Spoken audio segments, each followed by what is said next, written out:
The Harvest Protocol. A sci-fi story. Part 1. The first drone arrived at dawn, drifting over the treeline like a silver seed pod caught in a lazy thermal. No engine noise, no contrails, just a soft, insectal hum that made the air feel charged, as if the forest itself were holding its breath. Marai Halden was already awake, sitting on the porch of her cabin with a mug of bitter synth coffee cooling between her palms. She watched the drone descend toward the settlement square, its polished hull reflecting the pale light of the twin suns. The corporate logo, Viridian Biotech, glowed faintly on its side, pulsing like a heartbeat. She felt her jaw tighten. "Another one," she muttered. Her younger brother, Jace, stepped outside behind her, rubbing sleep from his eyes. Thought they weren't due for another month. They weren't. The drone settled onto its landing struts with a soft hiss. Panels unfolded like petals, revealing a sleek medical interface and a holographic banner that shimmered into existence above it. Free health scans. For the safety of all colonists mandated by Interstellar Health Accord 7.3. Jace snorted. Free, right? Marai didn't answer. She was watching the way the drone's optical sensors swept the settlement, pausing on each doorway, each window, each shadow, cataloging, assessing, choosing. She set her mug down. "I'm going to the square." Jace grabbed her arm. "Marai, don't. You know what happened last time." "I'm not getting scanned," she said. "I just want to see who they pick." The settlement of Greyhook was small.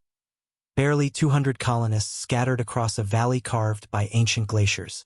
Most people were miners or agricultural techs. Marai was neither. She'd come here to disappear, to bury the remnants of a life she no longer wanted to remember. But Viridian had found her anyway. The square was already filling with people by the time she arrived. Some were curious, others anxious. A few looked resigned, as if they'd been expecting this. The drone's voice activated, smooth and genderless. "Good morning, Greyhook residents. Viridian Biotech is pleased to offer complimentary health scans to ensure your continued well-being. Participation is mandatory under colonial health statutes." Marai folded her arms. "Mandatory my ass." The drone swiveled toward her, as if hearing the thought. Its optical array dilated. "Resident Marai Halden, you are overdue for your scheduled scan by 417 days. Please present yourself." A ripple of attention moved through the crowd. Marai didn't move. "Not today," she said. The drone paused. "Non-compliance will be reported." "Report it." The drone's sensors flickered, then shifted away from her. It didn't escalate. That was new. Last time it had deployed a restraint harness. This time it simply turned toward the crowd and began selecting. A soft chime sounded each time it locked onto someone. A blue beam swept over them, mapping their body in a lattice of light. The scan lasted seconds. The drone thanked them, moved on. Children, elders, workers, anyone, but not everyone. Marai watched closely. The drone wasn't scanning at random. It was choosing, and she recognized the pattern. It was the same pattern she'd seen in the classified files she'd stolen from Viridian 2 years ago. The same pattern that had forced her to run. Her stomach tightened. They were looking for hosts. By midday, the drone had scanned 53 people. It departed without explanation, rising into the sky until it vanished into the glare of the suns. The settlement returned to its routines, but the air felt wrong, charged, unsettled. Marai walked back to her cabin, replaying the drone's behavior in her mind. It had ignored her. That meant one of two things. She was no longer considered viable. She was already tagged. Neither possibility comforted her. Jace was waiting for her inside, pacing. "Well?" he asked. "What did it want?" "Same as always," she said. "But it's accelerating." Jace frowned. "Accelerating what?" Marai hesitated. She'd never told him the full truth. She'd wanted to protect him, but maybe that had been a mistake. "Viridian isn't scanning for disease," she said quietly. "They're scanning for compatibility." Compatibility with what? She exhaled slowly. A hybridization program. Something they've been developing for years. They call it the Harvest Protocol. Jace blinked. Hybridization? Like genetic engineering? More than that. He waited. Mirai looked away. They're cultivating a new species. Jace laughed, but it was thin and nervous. You're joking. I wish I were. He stared at her. Mirai, how do you know this? Because I helped design the early models, she thought. Because I was one of their lead researchers before I realized what they were doing. Because I stole the data and ran. But she didn't say any of that. Because I've seen what happens after the scans, she said instead. People start developing symptoms. Jace's expression shifted. Symptoms like what? Extra organs. Redundant neural pathways. Dormant structures waking up. He paled. That's impossible. It's happening. He swallowed. To who? Mirai hesitated. Then she said it. To everyone who got scanned last cycle. The first symptoms appeared 3 days later. A miner named Rel came to the clinic complaining of chest pressure and strange vibrations under his skin. The settlement medic, Dr. Lisa Corvin, ran a standard diagnostic. The results made her go silent. Mirai arrived minutes later, summoned by a panicked message from Jace. Rel was sitting on the exam table, shirt off, breathing hard. His chest looked normal until you looked closely. Then you could see it. A faint, rhythmic bulge beneath the sternum, pulsing out of sync with his heartbeat. What the hell is that? Rel demanded. Dr. Corvin shook her head. I don't know. It's not cardiac. It's something else. Mirai stepped closer. When did it start? This morning, Rel said. Felt like something was crawling inside me. Jace winced. Mirai kept her voice steady. Did you get scanned? Rel nodded. Yeah. Yesterday. She exchanged a look with Dr. Corvin. Run a deep tissue scan, Mirai said. Dr. Corvin hesitated. Mirai, I don't. Please. The medic sighed and activated the scanner. A holographic projection of Rel's torso appeared above the table. Jace swore under his breath. There, nestled between Rel's lungs, was a new organ, small, spiraled, and faintly luminescent. It looked like a coiled flower bud made of cartilage and vascular tissue. What is that? Rel whispered. Mirai's voice was barely audible. A precursor. To what? She didn't answer. By the end of the week, 12 more colonists reported symptoms. Some had new organs. Others had neural overgrowths, branching filaments along the spine that pulsed with faint bioluminescence. One woman developed a secondary lymphatic network that seemed to be filtering something from her blood. The symptoms varied, but the pattern was clear. The drone had tagged them, and the metamorphosis had begun. Mirai spent her nights reviewing the stolen data on her old tablet, cross-referencing the colonists' symptoms with Viridian's research logs. The files were incomplete. She'd only managed to extract fragments before fleeing, but they were enough to confirm her worst fear. The Harvest Protocol wasn't just an experiment. It was a deployment. Viridian had decided the hybrid species was ready, and Greyhook was one of the test sites. Jace watched her from the doorway. You haven't slept in 2 days. I'm fine. You're not. And you're not telling me everything. Mirai rubbed her eyes. If I tell you, you'll wish I hadn't. Tell me anyway. She looked at him for a long moment. Then she opened a file labeled Phase 3, Host Adaptation. The screen displayed a diagram of a human body overlaid with alien biological structures, coiled organs, branching neural lattices, vascular spirals. The annotations described integration stages, metabolic shifts, and behavioral changes. Jace's face drained of color. They're turning people into what? Hybrids, Mirai said. Part human, part engineered organism. Why? Because humans are adaptable, resilient, and because Viridian wants a workforce that can survive environments we can't. Jace stared at her. You worked on this. She flinched. Not this part. I didn't know what they were planning until it was too late. And now it's happening here. Yes. He sank into a chair. So what do we do? Mirai closed the tablet. We find a way to stop it. The next drone arrived at night. Mirai heard it before she saw it. A low, resonant hum that vibrated through the walls of her cabin. She grabbed her jacket and stepped outside. The drone hovered above the square. Its lights dimmed, its sensors sweeping in slow, deliberate arcs. It wasn't scanning this time. It was searching for her. Jace appeared beside her, breathless. It's looking for you. I know. What does it want? Data, she said. Or me. Or both. The drone rotated toward them. Its lights brightened. Mirai Halden, it said. You possess unauthorized proprietary material belonging to Viridian Biotech. Surrender the data immediately. Mirai stepped forward. No. Non-compliance will result in corrective action. Jace grabbed her arm. Mirai. She shook him off. I'm done running. The drone's panels shifted. A containment harness unfolded. Mirai braced herself.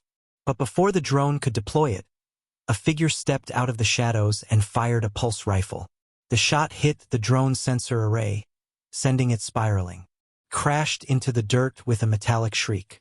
Mirai spun toward the shooter. It was Dr. Corvin. She lowered the rifle, breathing hard. I figured you might need help. Mirai stared at her. You just shot a corporate drone. Yeah, Corvin said. Guess I did. Jace exhaled shakily. What now? Corvin nodded toward the smoking wreck. Now we open it. They dragged the drone into Mirai's cabin and sealed the door. The hull was scorched but intact. Mirai pried open a maintenance panel, exposing a tangle of biosynthetic circuitry. Corvin frowned. That's not standard tech. No, Mirai said. It's hybridized. Part machine, part engineered tissue. Jace grimaced. They're doing it to the drones too? They've been doing it for years. Mirai reached deeper into the drone's core and extracted a small crystalline module. Pulsed faintly, like a heartbeat. What is that? Corvin asked. A host key, Mirai said. It identifies viable subjects. Jace swallowed. Can we use it to reverse the process? Mirai hesitated. In theory, she said, but we'd need access to the central algorithm. And that's stored off-world. Corvin crossed her arms. So we're screwed. Not necessarily. Mirai held up the module. This can tell us who's been tagged. And maybe how far along they are. Jace looked at her.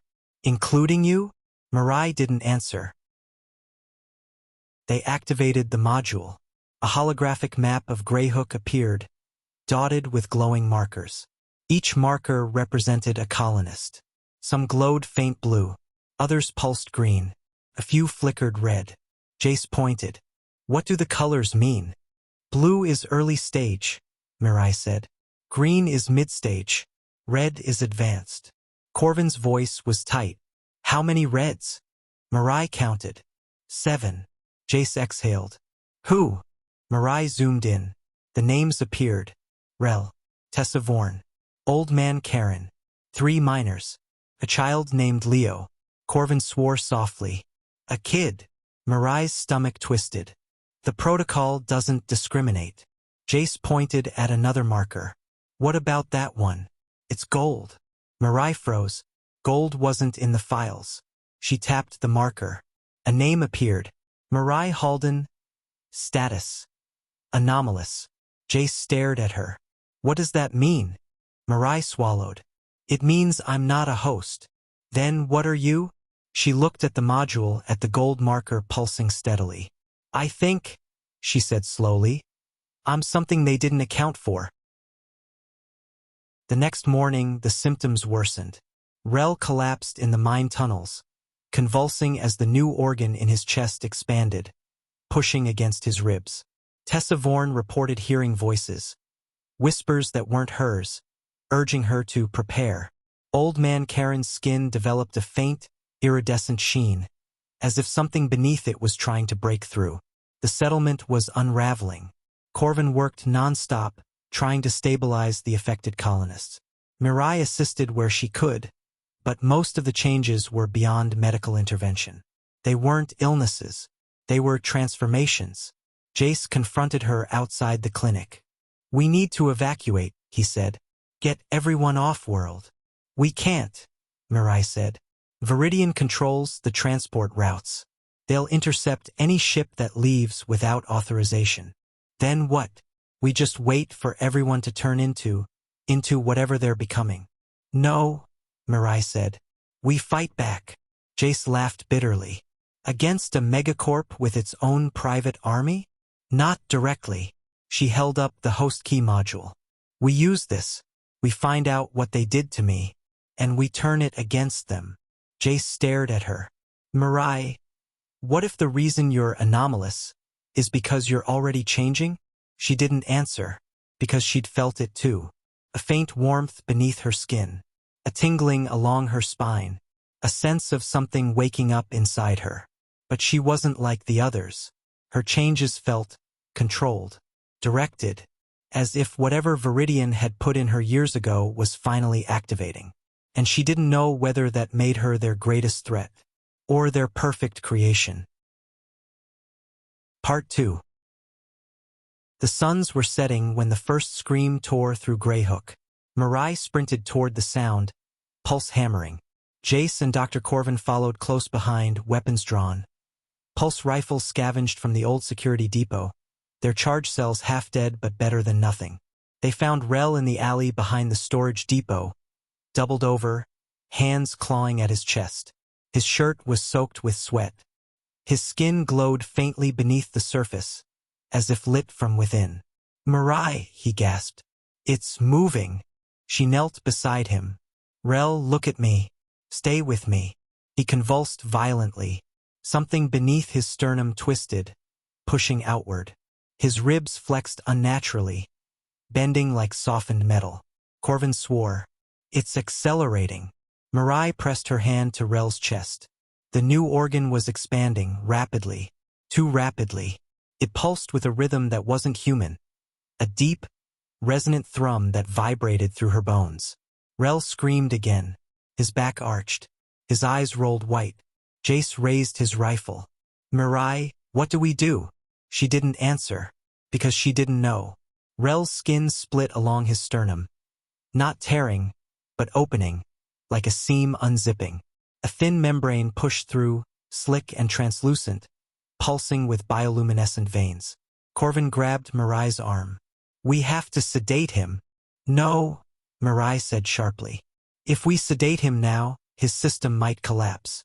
"His system is collapsing." Rel's breathing hitched. His pupils dilated. His voice came out as a whisper. "Make it stop." Mirai's throat tightened. She reached for him, and the organ inside him pulsed again. This time Mirai felt it, not physically, but mentally. Faint echo, a signal, a whisper brushing the edge of her consciousness. Her vision blurred. For a moment, she saw something impossible. A vast biological lattice stretching across space, connecting worlds, species, hosts. A network, a hive, and at its center, presence. Cold, calculating, watching. She jerked back, gasping. "Mirai?" Jace grabbed her shoulders. "What happened?" She shook her head.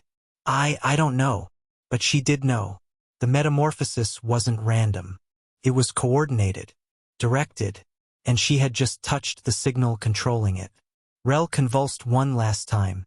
The membrane retracted. His chest sealed itself, leaving only a faint iridescent scar. He collapsed unconscious. Corvin checked his pulse. "He's alive, but barely." Jace exhaled shakily. "What the hell was that?" Mirai stared at Rel's still form. "Phase 2, she whispered. "Integration." They carried Rel to the clinic and secured him to a biobed. His vitals were erratic, heart rate fluctuating wildly, neural activity spiking in unpredictable patterns. Corvin monitored the readings. "His brain is rewiring itself. I've never seen anything like this." Mirai studied the holographic scan. The new organ had fused with Rel's cardiovascular system, branching tendrils connecting to his spine. It's not just an organ, she said. It's a control node. Jace frowned. Control for what? Mirai hesitated. For the next stage. Corvin looked at her sharply. How many stages are there? 4, Mirai said quietly. At least, according to the files I stole. Jace swore. And we're only on 2? Yes. Corvin crossed her arms. What happens in stage 4? Mirai didn't answer, because the files hadn't said. Only that stage 4 was deployment ready, and that the hybrids would be fully operational. Jace paced. We need to warn the settlement. We can't, Mirai said. Not yet. Panic will make things worse. Worse than this. Mirai looked at Rel's unconscious form, at the glowing veins beneath his skin. Yes. The next morning, the sky was filled with drones. Not one, not 2, dozens. They descended in a coordinated formation, like a flock of metallic birds. Their hulls shimmered with iridescent patterns, biological, not mechanical. Jace stared upward. They're not here for scans. No, Mirai said. They're here for collection. Corvin's voice was tight. Collection of what? Hosts. The drones spread across the settlement, scanning buildings, mapping heat signatures, identifying targets. Colonists ran in every direction, shouting, panicking. One drone locked onto a miner named Darren. A containment harness shot out, wrapping around him. He screamed as the drone lifted him off the ground. Mirai raised her rifle and fired. The pulse shot hit the drone's propulsion unit. It faltered, dropping Darren onto a rooftop before spiraling into a tree. Jace fired at another drone, hitting its sensor array. Crashed into the dirt, skidding to a halt. But for every drone they downed, 3 more descended. Corvin grabbed Mirai's arm. We need to fall back. No, Mirai said. We need to get to the comms tower. Jace blinked. Why? Because Viridian is monitoring everything. If we can hijack the signal, we might be able to disrupt the drones. Corvin nodded.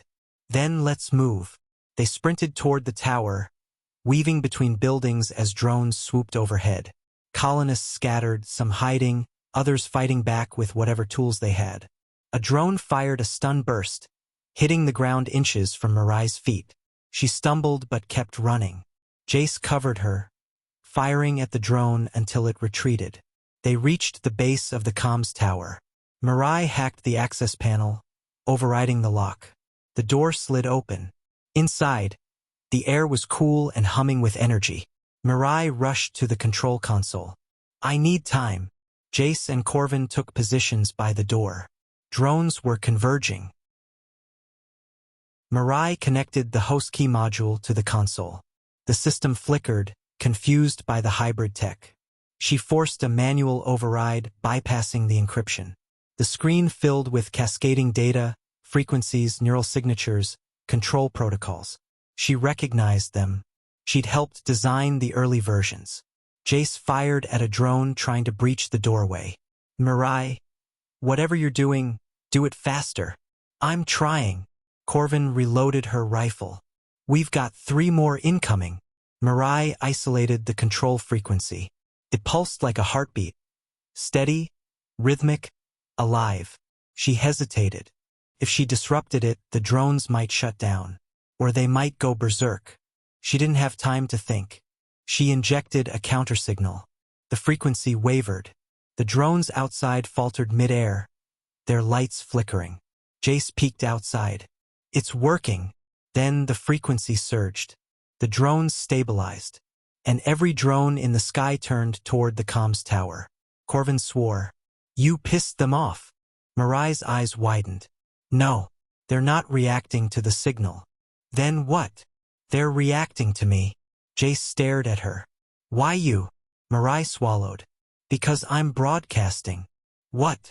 The module is amplifying my neural signature. They're detecting me as a command node. Corvin's eyes widened. You're part of the network. No, Mirai said. I'm something else. The drones closed in. Jace grabbed her arm.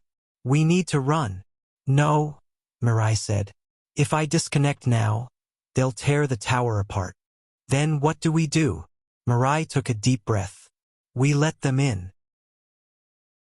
The drones breached the tower in a coordinated strike, cutting through the metal walls with surgical precision. They swarmed inside, surrounding Mirai. Jace raised his rifle. Stay back. Mirai held up a hand. Don't shoot. The drones hovered inches from her, their optical arrays dilating. They emitted a soft, harmonic hum, almost musical. Corvin whispered, "What are they doing?" "They're scanning me," Mirai said, "trying to identify what I am." Jace swallowed. "And what are you?" Mirai closed her eyes. The hum intensified. Her vision blurred. And suddenly she wasn't in the tower anymore. She was somewhere else. A vast biological network stretched before her. Tendrils of living tissue connecting stars, planets, hosts. A lattice of engineered evolution. At its center was a massive structure, organic, pulsating, ancient. A hive mind grown from engineered DNA and alien biology. It turned its attention toward her. A voice, not spoken, but felt, echoed through her mind. Anomaly detected. Mirai's breath caught. You are not host. You are not drone. You are not designated. She forced herself to speak. What am I? Undefined. The presence probed deeper, searching her memories, her biology, her identity. She felt it recoil, corrupted, altered, incomplete. Mirai's pulse quickened. You did this to me. Negative. You were modified outside protocol.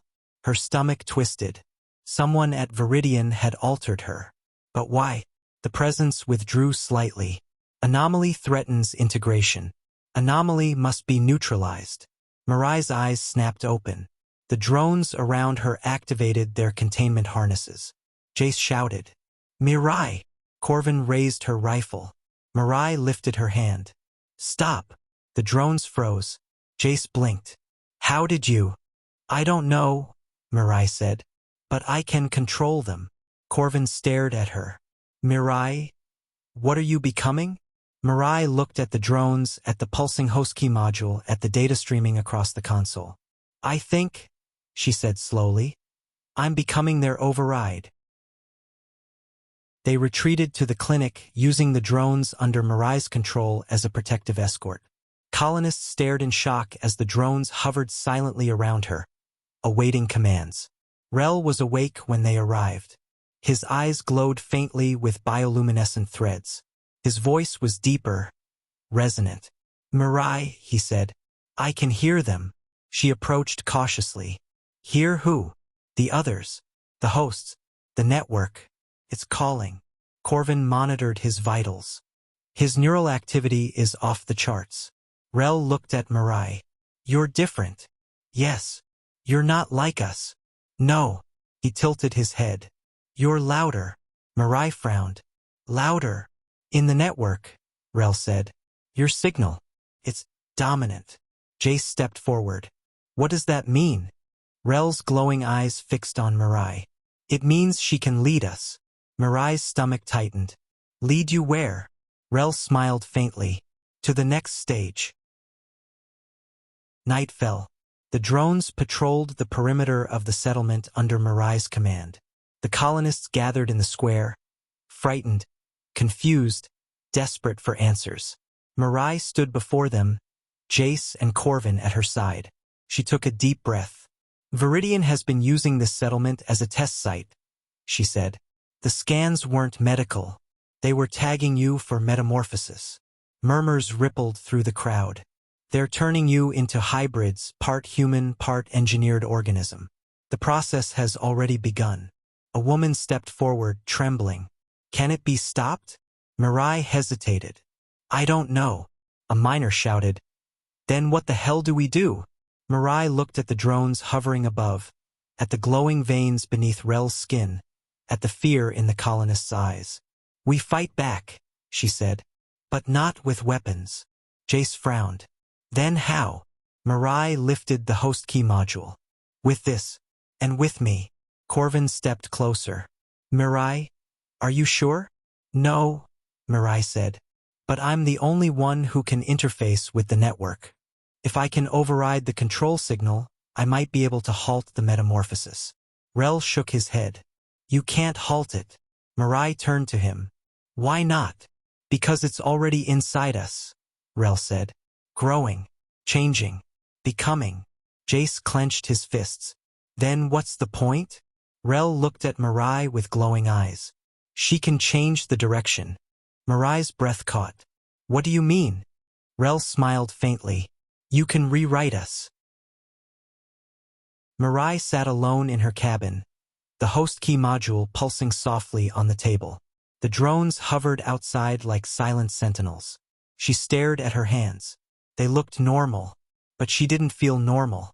She felt connected, awake, alive in a way she couldn't explain. She closed her eyes and reached inward. The network responded instantly. She felt the hosts, Rel, Tessa, Karen, the others, like distant stars in a dark sky. Their minds were changing, branching, evolving. She felt the drones, obedient, waiting, listening.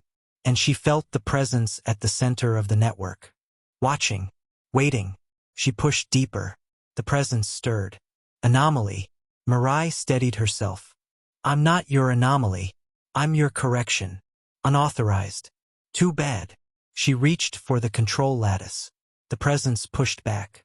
A wave of pressure slammed into her mind. She gasped, gripping the table. Her vision blurred. Her skin burned. But she didn't let go. She pushed harder.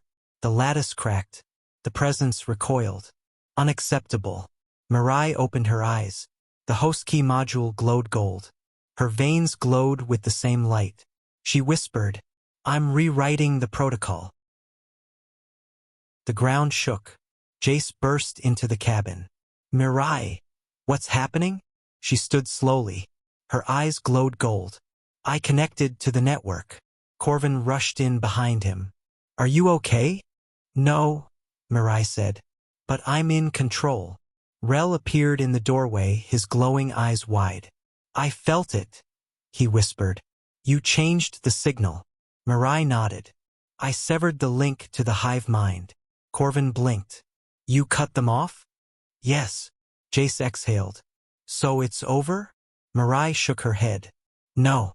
Cutting the link didn't stop the metamorphosis. Rel stepped forward. It accelerated it. Jace swore. How is that better?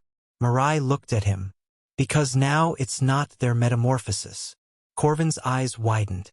It's yours. Mirai nodded. I'm rewriting the final stage. Rel smiled faintly. We can feel it. The changes are different now. Jace stared at Mirai. What are you turning them into? Mirai took a deep breath. Something that can fight Viridian. The ground shook again. This time louder, heavier. Corvin ran to the window. Oh God! Mirai joined her. A Viridian dropship was descending into the valley. Massive, armored, bristling with weapons. Its hull glowed with the same bioluminescent patterns as the drones. Jace's voice was barely a whisper. They're here. Mirai's eyes glowed brighter. Good. She stepped outside. The drones formed a protective circle around her. Rel and the other hosts emerged from the clinic, their glowing veins pulsing in unison. Jace stared at them. Mirai, what now? She looked at the descending dropship. At dawn, she said. Phase 4 begins. Part 3. The Viridian dropship descended like a steel monolith, its thrusters flattening the treeline and sending dust spiraling across the valley. Its hull was alive with shifting bioluminescent patterns, organic circuitry pulsing in time with the drones Mirai now commanded. Jace shielded his eyes. That thing's a fortress. Corvin tightened her grip on her rifle. They're not here to negotiate. Rel stepped forward, the glow beneath his skin brightening. They're here to reclaim their investment. Mirai stood at the front of the settlement, the drones forming a silent halo around her. The hosts, Rel, Tessa, Karen, and the others, gathered behind her, their bodies humming with the new signal she had woven into the network. The dropship's landing ramp extended with a hydraulic hiss. A squad of armored figures emerged, Viridian enforcers, their exosuits sleek and predatory, their helmets featureless. Their weapons were hybrid constructs, part metal, part engineered bone. At their center walked a woman in a white coat, Dr. Celine Voss. Mirai's breath caught. She knew that face. She had once worked under it. Voss stopped at the edge of the square, hands clasped behind her back. "Mirai Halden," she said, her voice amplified by her suit. "You've caused quite a disruption." Mirai stepped forward. "You did this to them." Voss smiled faintly. "We improved them." Jace raised his rifle. "Improved? You're turning people into the future," Voss said. "Into what humanity must become if it wishes to survive beyond the cradle of its biology." Corvin spat. "You're playing God." "No," Voss said. "We're playing evolution." Mirai felt the hosts behind her shift, their breathing synchronizing, their neural signatures aligning with hers. The drones hovered closer, awaiting her command. Voss tilted her head. "You severed the link to the hive. Impressive. I didn't think you had it in you." Mirai's jaw tightened. "You altered me." "Yes," Voss said. "You were our first successful prototype. A hybrid mind without the biological metamorphosis. A control node capable of interfacing with the network." Mirai's stomach twisted. "You used me." "We created you," Voss corrected. "And now we need you back." The enforcers raised their weapons. Rel stepped forward, glowing veins pulsing. "You can't have her." Voss regarded him with clinical interest. "Ah, Phase 3 subjects. Fascinating. Your neural lattices are stabilizing faster than expected." Tessa hissed, her voice layered with harmonic undertones. "We're not your subjects." Voss sighed. "You misunderstand. You were never meant to remain human. You were meant to become something better." Mirai's eyes narrowed. "Better for who?" "For all of us," Voss said. "The galaxy is hostile. Humanity is fragile. We need bodies that can adapt, minds that can integrate, species that can survive." Jace stepped beside Mirai. "By turning people into drones?" "Not drones," Voss said. "Conduits, extensions of a greater intelligence. A unified species." Mirai felt the network stir at the edges of her mind, the severed hive mind pressing against the barrier she had created. Voss continued. "Reconnect to the network, Mirai. Complete the protocol. Lead them." Mirai shook her head. "No." Voss's smile faded. "Then we'll take control by force." She raised her hand. The enforcers opened fire. The first volley hit the drones, sending sparks and bioluminescent fluids spraying across the square. Mirai felt each drone's pain as a sharp pulse in her mind. She pushed back, sending a command through the network. The drones surged forward, forming a shield around the hosts. Rel roared, a sound not entirely human, and charged the enforcers. His movements were fluid, enhanced, his muscles reinforced by the new organ fused to his spine. He slammed into the nearest enforcer, sending them crashing into a wall. Tessa leapt onto another, her fingers elongating into sharp, chitinous points. She tore through the enforcer's visor, exposing the pale face beneath. Karen moved slower but with terrifying strength, his iridescent skin deflecting pulse rounds as he advanced. Jace fired from behind cover, picking off enforcers who tried to flank the hosts. Corvin dragged wounded colonists to safety, shouting orders, her voice steady despite the chaos. Mirai stood in the center of the storm, eyes glowing gold, directing the drones with precise mental commands. They moved like extensions of her will, diving, shielding, striking. But the enforcers were relentless. Voss watched calmly, untouched by the battle. "You can't win, Mirai. The metamorphosis is incomplete. They're unstable." Mirai felt Rel falter as an enforcer struck him with a neural disruptor. His glowing veins flickered. She reached out through the network, stabilizing him with a surge of her own signal. Rel gasped, strength returning. "I felt you." "I'm here," Mirai said. Voss raised an eyebrow. "You're accelerating their evolution. Dangerous." Mirai stepped toward her. You don't get to decide what's dangerous anymore. Voss nodded to her enforcers. Switch to containment mode. The enforcers activated new weapons, organic tendrils tipped with barbed nodes. They lashed out, wrapping around hosts, injecting paralytic compounds. Tessa screamed as the tendrils pierced her skin. Rel staggered, his limbs locking. Karen fell to one knee. Mirai felt their pain through the network. She pushed back, trying to override the paralysis, but the compounds were designed to suppress hybrid neural pathways. Voss approached her slowly. You can't protect them. You were designed to lead them, not save them. Mirai's vision blurred with rage. I wasn't designed. I was stolen. Voss shook her head. You were chosen. She reached for Mirai. Mirai stepped back, and something inside her snapped. The world fell away. Mirai's consciousness expanded, stretching beyond her body, beyond the settlement, beyond the valley. She felt the network surge around her, the hosts' minds flaring like stars. She reached deeper, past the hosts, past the drones, into the severed lattice of the hive mind. The presence stirred. Anomaly. Mirai pushed against it. You cannot rewrite the protocol. I already have. You are not designated. I am now. She forced her signal into the lattice, weaving her own pattern through the biological architecture. The hive mind recoiled, but she held firm. The lattice cracked, then it bent, then it reshaped itself around her. The presence screamed. A sound without sound, a vibration that shook the valley. Mirai opened her eyes. The gold glow in her veins blazed like fire.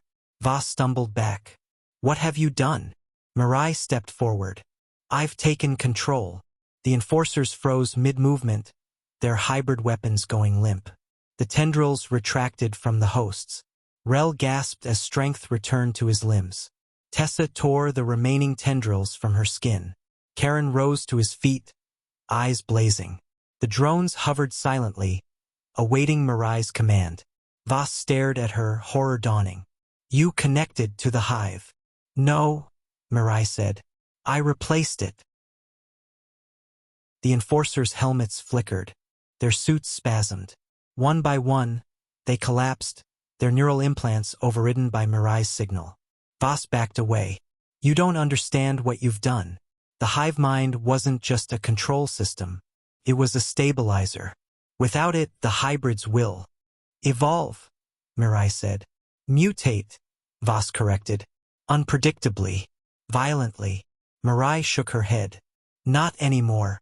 She reached out through the network, touching each host's mind. She felt their fear, their pain, their confusion. She soothed the chaotic signals, guiding the metamorphosis along a new path, one that preserved their identities. Rel exhaled, relief washing over him. I can think clearly again. Tessa nodded. The whispers are gone. Karen touched his glowing skin. I feel whole. Voss stared at Mirai as if seeing her for the first time. You've become the hive. No, Mirai said. I've become the alternative. Voss's expression hardened. Viridian will never allow this. Mirai stepped closer. Viridian can't stop it. Voss reached for a device on her wrist. Mirai's eyes flashed gold. The device melted. Voss gasped, clutching her burned hand. You can't control everything. No, Mirai said. Just everything you built. Voss glared at her. You think you've won? You've only delayed the inevitable. Viridian has other sites, other hosts, other hives. Mirai's pulse quickened. How many? Voss smiled through the pain. Hundreds. The ground trembled. Mirai turned. The dropship's engines were powering up. Voss staggered toward it. You can't stop evolution, Mirai. You can only choose which side of it you're on. The dropship lifted off, rising into the sky. Mirai reached out with her mind, trying to seize control of its hybrid systems. But the ship was shielded, isolated from the network. It escaped into the clouds. Jace ran to Mirai's side. What now? Mirai watched the sky, her eyes still glowing. Now, she said, we prepare. The days that followed were a blur of rebuilding and reckoning. The hosts stabilized under Mirai's guidance. Their bodies adapted to the new signal she had woven into the network. Their minds remained their own. The drones became tools, helpers, scouts, protectors. The colonists, once terrified, began to trust Mirai. Some even volunteered for controlled scans, hoping to gain the resilience the hosts now possessed. Corvin monitored the metamorphoses, documenting the changes with clinical fascination. "You've created a new species," she told Mirai. "One that can survive almost anything." Mirai shook her head. "I didn't create them. I freed them." Jace stood beside her. "And now Viridian knows." Mirai nodded. "They'll come back. With more than a dropship." Rel approached, his glowing veins dimmer now, more controlled. "We're ready." Mirai looked at him. "For what?" "For whatever comes next." She gazed out over the valley. The settlement, the drones, the hosts, the people she had sworn to protect. She felt the network humming beneath her skin, alive and responsive. She felt the distant echoes of other hives, other hosts, other experiments. She felt the weight of what she had become. Not human, not hybrid, something in between, something new. Jace touched her shoulder. "Mirai, are you still you?" She turned to him. "I'm more me than I've ever been." He nodded slowly. "Then lead us." Mirai looked up at the sky, where the dropship had vanished days before. Viridian was out there, watching, planning, expanding. She closed her eyes and reached into the network, sending a signal across the stars. A beacon, a warning, a declaration. The hosts around her lifted their heads, sensing it. Rel smiled. "What did you tell them?" Mirai opened her eyes. "That we're coming." Epilogue. Months later, Greyhook was unrecognizable. The settlement had grown, fortified by hybrid technology and guided by Mirai's evolving understanding of the network. The hosts had become something extraordinary. Stronger, faster, more resilient, yet still human in mind and heart. The drones patrolled the skies, no longer instruments of control but guardians of the valley. Mirai stood on the ridge overlooking the settlement, the twin suns casting long shadows across the land. Her veins glowed faintly beneath her skin, the gold light steady and calm. Jace joined her. "Scouts found another site," he said. 200 kilometers east. "Looks abandoned." Mirai nodded. "It won't be." Corvin approached, tablet in hand. "We're ready when you are." Rel and the other hosts waited behind them, their eyes glowing softly. Mirai looked at them, her people, her responsibility, her future. "Viridian wanted a hive," she said. "We'll give them one." Jace raised an eyebrow. "Ours?" "Ours," Mirai said. "Not theirs." She turned toward the horizon. "Let's move." The hosts followed. The drones rose into the sky. And Mirai Halden, once a fugitive scientist, now the heart of a new species, led her people into the dawn. This is the end of the sci-fi story, The Harvest Protocol. Leave a like if you enjoyed the story, and subscribe for more sci-fi stories. Thanks for listening.